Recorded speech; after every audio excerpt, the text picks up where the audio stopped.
পাকিস্তানের সাবেক প্রধানমন্ত্রী ইমরান খানের স্ত্রী বুশরা বিবিকে কারাগারে পাঠানোর নির্দেশ দিয়েছেন দেশটির একটি আদালত। বুধবার তাকে আদিয়ালা কারাগারে স্থানান্তর করতে কর্তৃপক্ষকে নির্দেশ দেওয়া হয়েছে। তার আইনজীবী বলেছেন, নিরাপত্তার কথা বিবেচনা করে বুশরা বিবিকে গৃহবন্দী করার পরিবর্তে কারাবাসে পাঠানোর নির্দেশ দিয়েছেন আদালত।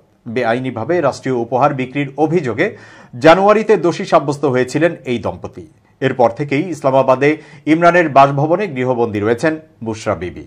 সামাজিক যোগাযোগ মাধ্যমে করা একটি পোস্টে তার আইনজীবী নাইম পাঞ্জুথা জানিয়েছেন, গৃহবন্দিত্বকে চ্যালেঞ্জ করেছিলেন বুশরা বিবি। কারাগারে স্থানান্তর করার বিষয়ে আইনজীবীদের মাধ্যমে ইসলামাবাদ হাইকোর্টে একটি আপিল দায়ের করেছিলেন তিনি। এক বিবৃতিতে ইমরানের দল পিটিআই জানিয়েছে, বুশরা বিবির এই আপিল মঞ্জুর করেছেন আদালত। কর্তৃপক্ষকে তাকে রাওয়ালপিন্ডির গ্যারিসন শহরের আদিয়ালা কারাগারে স্থানান্তর করার নির্দেশ দিয়েছেন। সেখানেই 14 বছরের সাজা ভোগ করছেন বুশরা বিবির স্বামী 70 বছর বয়সী ইমরান খান। দলটি বলেছে, সাবজেল ঘোষণা করা ওই বাড়িতে তাকে দূষিত খাবার পরিবেশন করার অভিযোগ করেছিলেন বুশরা বিবি। তবে তার এই অভিযোগ অস্বীকার করেছে কর্তৃপক্ষ।